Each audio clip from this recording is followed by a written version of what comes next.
똑같이 교회를 다니고 똑같이 설교를 들어도 어떤 성도는 인생이 회복되고 어떤 성도는 제자리 걸음을 합니다. 근데 이게 교회에서만 그런 게 아니라 한 이불을 덮는 부부 안에서도 그래요. 그래서 어떤 부부 중에 누구는 인생이 막 회복되고 말씀 안에서 은혜를 받고 막 뜨거워지는데, 또 어떤 사람은 냉랭한 거예요. 같이 교회를 다녀도. 그래서 예수님께서 말세에는, 종말의 때에는 부부여도요, 한 명은 구원받고 한 명은 버림받는다라고 경고까지 하신 거예요. 이처럼 우리가 똑같은 장소, 똑같은 말씀을 듣는다고 해서 인생이 바뀌는 게 아닙니다. 그 말씀을 우리가 어떻게 받고 어떻게 대하는지에 따라서 바뀐다라는 거예요. 그렇다면 왜 그럴까? 그 답이 바로 오늘 본문에 있습니다. 그래서 오늘 설교를 잘 들어보시면요, 인생이 망하는 선택과 인생이 회복되는 선택이 무엇인지를 아실 수 있을 겁니다. 먼저 바울은 고린도 교회 내에 몰래 들어온 이단, 즉 거짓 사도들을 이제 내보내기 위해서 힘썼습니다. 그런데 이 거짓 사도들은 자기가 가진 부와 신분, 또 명예를 통해서 고린도 성도들을 미혹해낸 상태예요. 그러다 보니까 바울은 저들이 그릇된 사도다, 그리고 그들이 보여주는 복음은 거짓이다라는 것을 증명해야 했습니다. 근데 문제는 이 말을 듣는 성도들이 수준이 높지가 못했던 거예요. 그래서 거짓 사도들이 보여주는 그 화려한 외모에 홀딱 빠져가지고 바울도 이제는 그들을 위하여 그들 거짓 사도도 수준으로 낮아져야 되는 거예요. 그래서 똑같이 자랑 경쟁에 참여해야 했던 겁니다. 그런데 바울은 그렇게 자랑 경쟁에 참여하더라도 자기가 예수 그리스도의 사도라는 사실을 잊어버리지 않았습니다. 그래서 거짓 사도들처럼 막 자기가 얼마를 가졌고 어떤 명예를 했고 어떤 업적을 했는지를 자랑하기보다는 자기의 연약함을 자랑했어요. 왜냐하면 그래야 자기를 통해서 예수님이 빛나기 때문에 그런 거죠. 그런데 바울이 그것으로 만족하지 않고 바로 오늘 본문처럼 또 하나의 자랑으로 나아갔습니다. 그게 바로 1절이에요. 뭐냐면 이렇게 얘기해요. 무익하나마 내가 부득불 또 자랑한다, 이거예요. 뭘 자랑하냐면 주의 환상과 계시를 자랑하겠다라는 거예요. 여기서 주의 환상과 계시는 사실 자기가 이걸 말한다고 해서 자기가 사도라는 사실에 뭐 도움이 되는 건 아니라는 걸 알아요. 바울은 알죠. 그러나 이렇게라도 해야 고린도 교인들이 그 거짓 사도에게 뺏겼던 시선을 자기에게 돌린다는 거예요. 무슨 말인지 이해가 됐죠?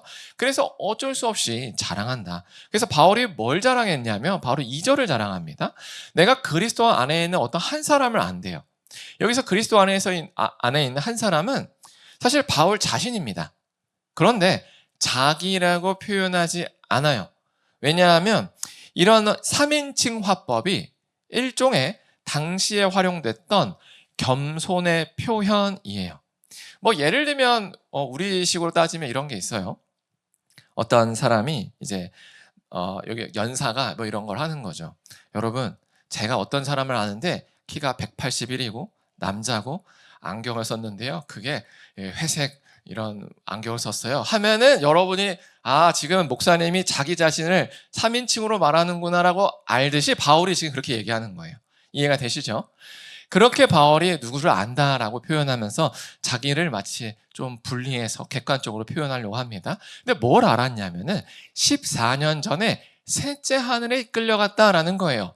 유대인들은 하늘이 3개가 있다고 생각했습니다. 첫 번째 하늘은 지금 눈에 보이고 막 새들이 날아다니는 하늘이고요. 두 번째 하늘은 이 하늘 넘어 우주를 생각했고요. 세 번째 하늘은 우주 넘어 하나님의 나라입니다.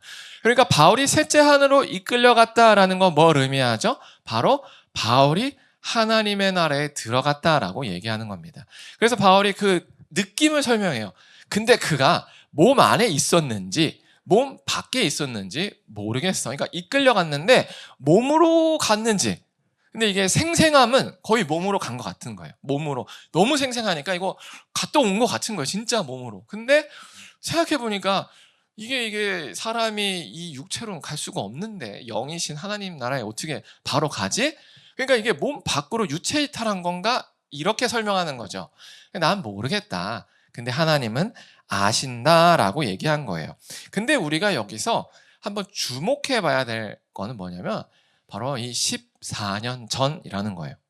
아니 왜 14년 전이지? 도대체 왜 이 14년 전에 이걸 줬다는 거지? 라는 생각을 할 수 있는데 이 14년 전이 어떤 시점이냐면 바울이 이제 예수님을 만나고 원래 이제 자기 고향에서 한 3년 정도 집거를 합니다. 그러다가 이제 바나바의 손에 이끌려서 안디옥 교회를 가게 돼요. 그래서 그 안디옥 교회에서 이제 선교사, 해외를 돌아다니면서 복음을 전하는 선교사로 파송을 받는데 그때가 바로 14년 전이다라는 거예요. 이해가 되시죠? 그러니까 하나님께서는 의도적으로 바울에게 그 해외 전도 사역을 하기 전에 이 천국 경험을 하게 하셨다는 거예요. 왜냐하면 앞으로 당해야 될 고난을 견뎌야 하기 때문에 그런 거죠. 사람은 아무리 자기의 의지가 투철해도요, 힘들면 의지가 꺾입니다. 그것도 바울이 지금 걸어가는 전도 사역처럼 전도한다고 자기에게 남는 거 하나도 없거든요, 솔직히. 근데 하는 과정이 너무 힘든 거예요.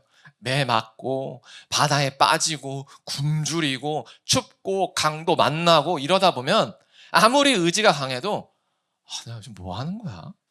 이 생각이 든다는 거예요. 내가 뭐 하는 거지? 내가 지금 미쳤나? 이 생각을 안 할래요? 안 할 수가 없어요. 그런데 하나님께서는 이걸 다 아셔서 그 고난을 견딜 힘을 주셨던 겁니다. 이처럼 하나님은요, 우리가 걸어가야 될 길을 다 아세요. 그래서 그 걸어가야 될 길을 걸을 수 있는 힘과 충분한 자원을 미리 다 주신다는 사실을 기억하시기 바랍니다. 이거를 꼭 기억해야 돼요. 왜냐하면 하나님은 그런 분이기 때문에 그래요. 그런데 우리가 이렇게 설명을 들으면 아멘 아멘 하는데 막상 내 삶에 적용하려고 하면 이제 고민이 되죠. 없는 것 같은데요. 전 아무리 생각해도 제가 받은 힘과 자원이 없어요. 그래서 순종을 할래야 할 수가 없어요. 라고 한다는 겁니다. 그러나 이때 인생이 망하는 삶과 회복하는 사람이 갈리게 됩니다. 왜냐하면 인생이 망하는 사람은 지금 자기가 가진 어떤 증거를 의존해서 앞으로 나아가려고 해요. 하나님, 나 돈 주시면 나갑니다. 하나님, 나 어떤 눈에 보이는 확정적인 결과를 보여주시면 나갑니다.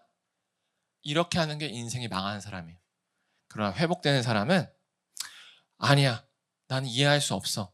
하지만 하나님은 선하시고 나를 위해서 준비하셨을 거야 라고 믿는 거예요. 하나님을 믿는 거예요. 그래서 일단 나아가요. 일단 나아가면 딱 한 걸음만 떼면 하나님이 나를 위해서 다 준비해 놨다는 걸 깨닫게 돼요. 근데 그 한 걸음을 떼는지 안 떼는지로 인생이 망하는지 회복되는지가 결정됩니다. 다시 한번 말씀드릴게요. 인생이 망하는 사람은 증거를 요청해요. 하나님, 내놓으세요. 결과를 내놓으세요. 그럼 갑니다. 그러면 절대로 발견 못해요. 왜냐하면 한 걸음을 떼야만 발견할 수 있는 거거든요. 독수리가 어린 독수리를 절벽에서 떨어뜨린다는 얘기를 아마 한 번쯤은 다 들어보셨을 거예요. 그러면 그제야 그 어린 독수리가 날개짓을 해서 자기가 날 수 있다는 걸 깨달아요. 하나님도 그래요. 하나님은 우리에게 이미 모든 걸 다 주셨습니다. 이미 하나님에게를 따라갈 수 있는 모든 능력과 자원, 인적 자원 다 주셨어요. 근데 그것은 우리가 가야만 내가 활용할 수 있는 겁니다. 현재의 자리에서 활용할 수가 없어요. 왜? 필요가 없으니까. 그래서 그 사실을 꼭 기억하시기 바랍니다. 하나님을 믿는 사람만, 하나님이 나에게 이미 다 주셨다는 걸 믿는 사람만 그 길을 가고 회복받을 수 있다는 사실을 꼭 기억하셨으면 좋겠어요. 그런데 사실 우리가 이렇게 하나님께 다 받았다는 사실을 안다고 가는 게 아니에요. 우리가 하나님의 말씀대로 살지 못하는 이유는 사실은 또 따로 있습니다. 그게 뭐냐면 바로 바울이 말한 3절과 4절인데요. 한번 3절 같이 볼게요. 내가 이런 사람을 아노니 그가 몸 안에 있었는지 몸 밖에 있었는지 나는 모르거니와 하나님은 아시느니라 라고 하는 3절인데 사실은 이거 2절과 똑같습니다. 한번 보면은 2절도 한 사람을 아노니 그가 몸 안에 있었는지 몸 밖에 있었는지 나는 모르거니 하나님 아시느니라 하고 3절과 똑같이 있죠. 바울이 이걸 보면서 왜 똑같은 말을 반복하지? 술 마시는 것도 아닐 텐데. 아니면 이게 성경의 지금 오류인가? 라고 생각할 수 있지만 성경의 오류가 아닙니다. 왜냐하면 사본이 엄청 많기 때문에 그걸 대조해보면 이게 오류가 아니라는 걸 알 수 있어요. 아주 명백한 의도라는 걸 알 수 있습니다. 그럼 뭘 보여주려고 굳이 이 얘기를 반복한 거야? 뭐냐면 바울이 자기도 어떻게 갔는지 모른다라는 거를 얘기하기 위한 거예요. 그러나 누구는 안다고요?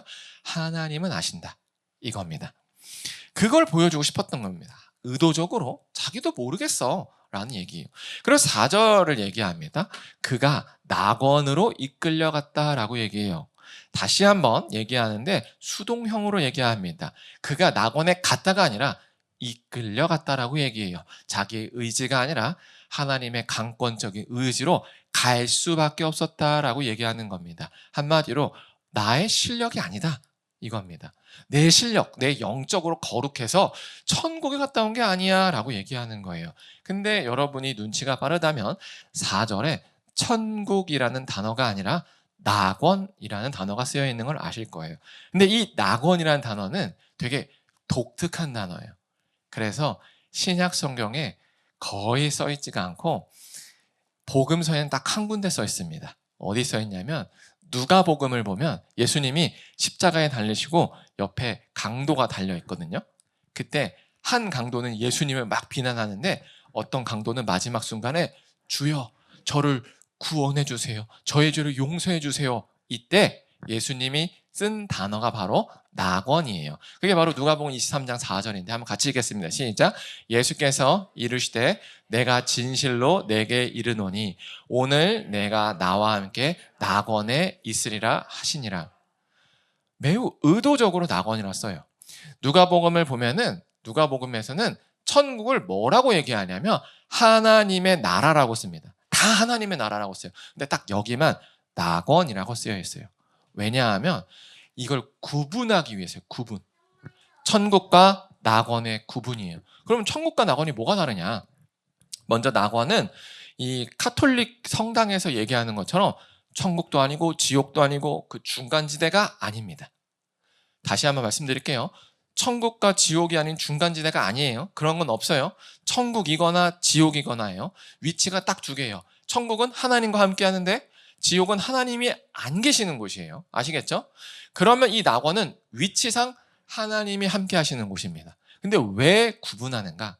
바로 예수님이 바로 재림하지 않는다는 걸 아신 거예요. 예수님이 재림하셔야 새 하늘과 새 땅이 이루어지고 우리가 육체로 부활하는 걸 예수님은 아신 거죠. 근데 지금 바로 죽으면 예수님이 바로 오시는 게 아니기 때문에 이 죄인과 어디를 간다는 걸 아신 겁니다. 그래서 구분하여 쓰신 거예요. 낙원이라고. 그래서 우리가 지금 당장 죽으면 우리는 쉽게 천국 간다, 지옥 간다고 얘기하지만 그게 아니라 우리는 예수님이 재림하기 전에는 천국이긴 한데 육체적으로 회복되지 않은 영적인 공간, 낙원을 가는 겁니다. 그러면 예수님 안 믿는 사람은 어딜 갈까요? 지옥이 아니라 음부 혹은 무저갱이라고 표현되는 곳을 가는 거예요. 그래서 위치상은 아래를 얘기하는 거죠.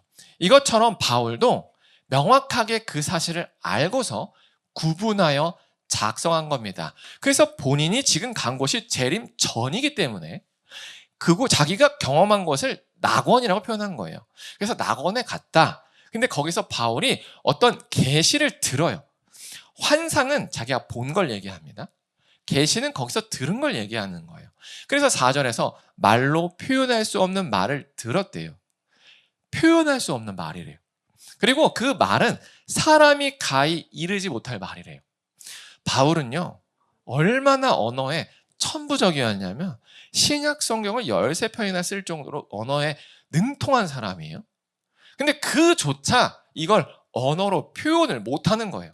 근데 우리는 이제 궁금하니까 그래도 좀 분위기라도 얘기해봐 이러잖아요. 그러면 그게 그때 뭐 그 느낌이 좋은데 모르겠어 이런 거 있죠. 그런 겁니다.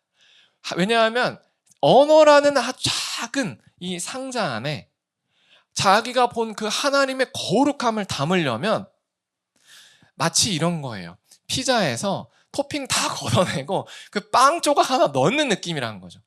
그러니까 바울이 이걸 언어로 차마 설명할래야 설명할 수가 없다라고 설명한 겁니다. 설명했어요. 설명할 수 없음을 설명한 겁니다. 이해가 되시죠? 그런데 우리가 여기서 무엇을 알 수 있냐면 바울조차도 설명할 수 없음을 인정한다는 거예요. 이게 바로 겸손의 무지입니다. 하나님의 신비라고도 해요. 그래서 이거 신학 용어입니다. 그냥 하는 말이 아니라 신학 용어예요.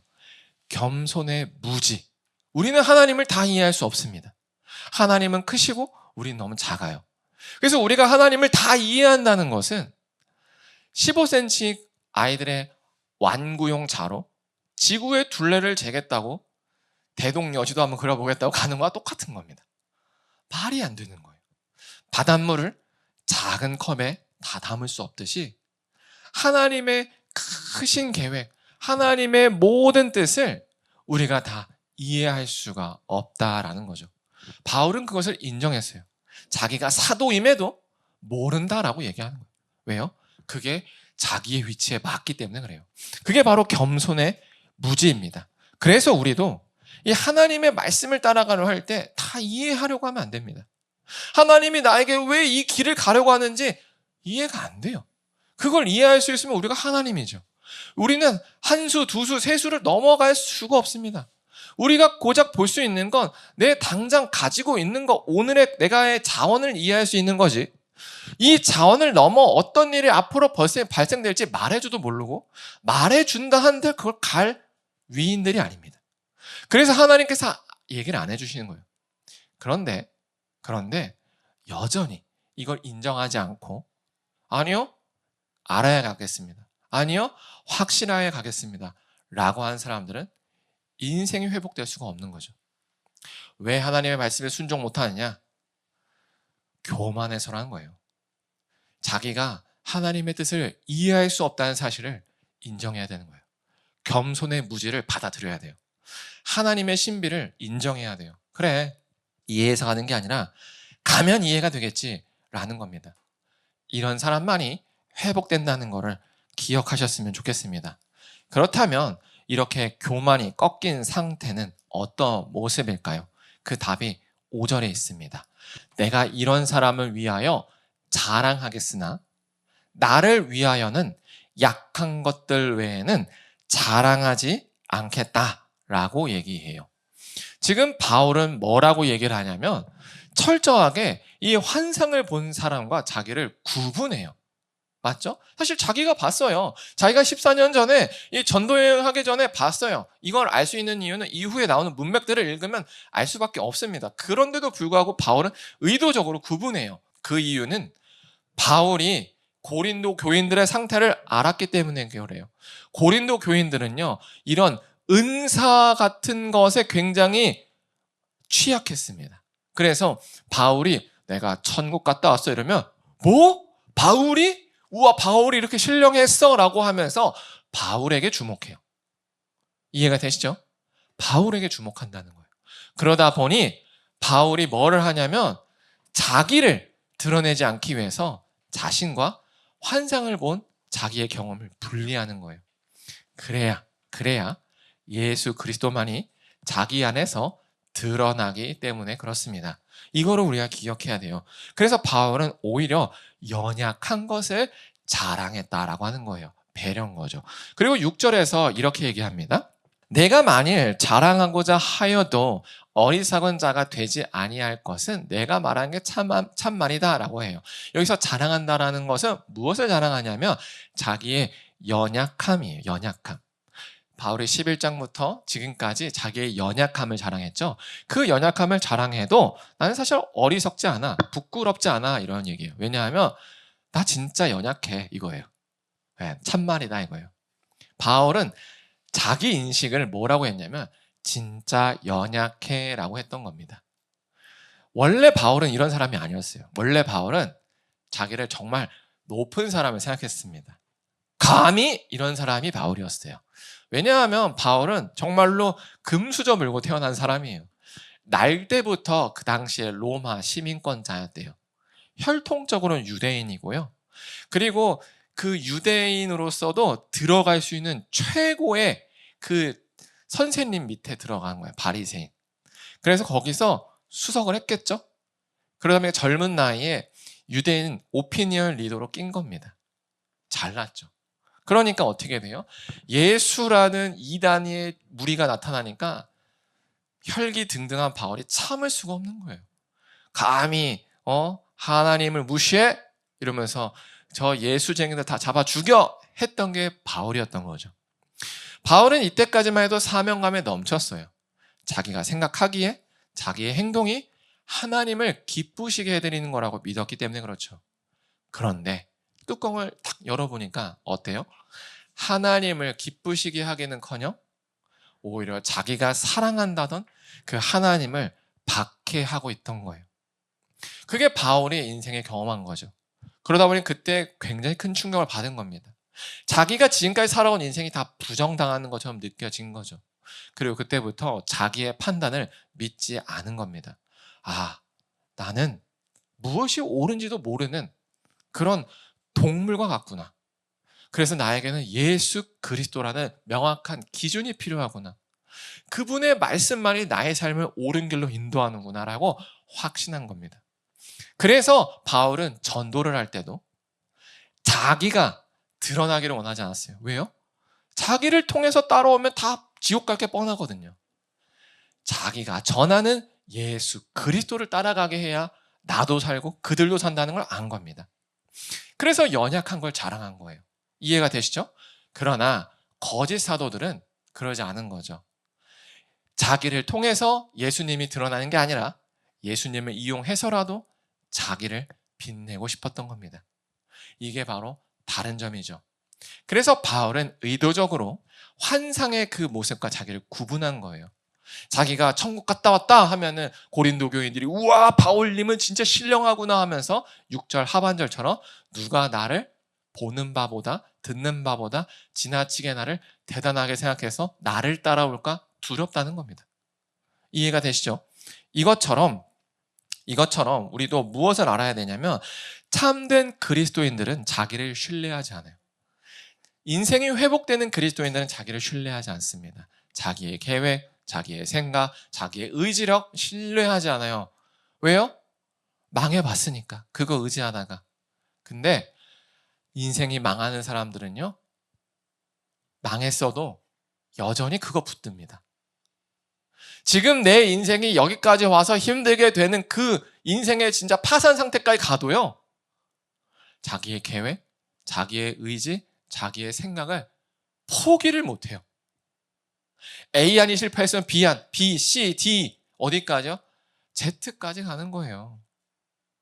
포기 못해요. Z가 안 되면 다시 A, 다시로 갑니다. 언제까지요? 다 망해서 정말로 해체될 때까지, 자기가 강제 해체될 때까지 그렇게 돼요. 지혜로운 사람은 그 전에 돌이키는 겁니다. 이렇게 예수 그리스도께서 우리에게 말씀을 주실 때 나에게 주시는 말씀이구나. 나는 나를 신뢰하지 말아야겠구나. 내가 지금까지 나의 인생을 이렇게 살고 저렇게 이끌고 하면 되겠지라고 여겼을지라도 바울처럼 나는 나를 어리석다고 여기는 게 당연해. 난 진짜 어리석거든. 라고 인정을 하는 거죠. 그래서 예수님의 그 말씀에 따라가는 거예요. 이해가 안 되죠. 어리석으니까 이해가 안 돼요. 그 이해됐으면 우리 안 어리석었다는 거예요. 이해가 되시죠? 그래서 인생이 회복되는 사람은 자기를 신뢰하지 않고 예수님의 계획을 따라간다는 사실을 기억하셨으면 좋겠습니다. 그러니 우리를 살리고자 하는 이 하나님의 그 신실함을 신뢰해야 돼요. 하나님은 그냥 하나님이니까 선하다라는 게 아니라 진짜 우리 하나님은 우리를 구원하길 원하세요. 그냥 구원하길 원하는 게 아닙니다. 하나님과 우리 사이는 사실 죄라는 벽이 있어요. 벽. 이렇게 쭉 넘어갈 수 없는 벽. 그래서 죄인이 아무리 하나님 도와주세요 해도 하나님 수신 거부된 상태예요. 이해가 되시죠? 하나님이 우리를 수신 차단해놨어요. 그래서 우리가 죄가 있기 때문에 죄의 문제를 해결해야 야 내가 그 수신 차단 해결한다 이런 느낌이에요. 그런데 우리가 그 하나님께 뭔가 다가가려고 노력한 적도 없는데 하나님이 먼저 다가오신 거예요. 다가오시는 것으로 끝나는 게 아니라 우리와 하나님 사이에 있던 그 죄라는 벽을 하나님이 부신 겁니다. 어떻게 부셨냐면 우리가 과거부터 미래까지 우리가 담당해야 될 그 죄의 값을 당신의 아들인 예수 그리스도한테 다 넘긴 거예요. 그리고 그 죄의 값이 피의 값이고 죽음인데 그것을 당신의 아들을 통해서 희생한 겁니다. 한번 생각해 볼게요. 우리식으로 따지면 이겁니다. 내가 어떤 계약을 체결하려면 내 아들을 팔아야 된다고 생각해 보세요. 노예로. 그럴 사람 없을 겁니다. 그 계약이 뭐라고 자기 아들 팔겠어요? 하지만 너무 원한다면 팔기도 하겠죠. 옛날에 뭐 그런 이야기들 많이 있었으니까 조선시대에서 식모로 보낸다거나 이런 이야기들. 그런데 그 마음이 어떻겠냐는 거예요. 얼마나 간절하면. 하나님이 우리를 향한 마음이 그렇다는 거예요. 우리를 구원하고 싶은 그 하나님의 마음이 얼마나 간절하면 자기의 아들을 파는 것으로 그치지 않고 죽였다라는 겁니다. 이게 하나님께서 우리를 구원하고자 하는 진정성이에요. 우리는 이걸 믿는 겁니다. 예수님을 믿는다는 건 다른 걸 믿는 게 아니에요. 하나님께서 나를 진실로 구원하고 싶다라는 그 진정성을 믿는 거예요. 그래서 하나님은 나보다 크시고 정말로 나를 위하신다고 믿어서 이해가 되지 않지만 하나님을 신뢰하여 따라가는 겁니다. 그러나 어떤 사람들은요 여전히 마음이 높아져 있어요. 그래서 그 하나님의 계획을 다 자기가 이해하려고 해요. 교만한 거죠. 겸손의 무지를 인정해야 됩니다. 저는 이해할 수 없습니다. 그리고 하나님을 신뢰해서 하나님 이끌어주세요. 그리고 하나님 제가 나아가는 길을 하나님 보여주세요 라고 한다는 겁니다. 그러면 반드시 우리 하나님께서 우리를 위하여 준비해 두신 그 구원의 결과를 본다는 사실을 기억하셨으면 좋겠습니다. 그래서 우리가 이 시간 찬양하고 기도할 때 이렇게 기도했으면 좋겠습니다. 우리의 생각과 계획을 내려놓고 하나님을 신뢰하여 하나님께 우리 삶을 온전히 맡기게 달라고 기도했으면 좋겠습니다.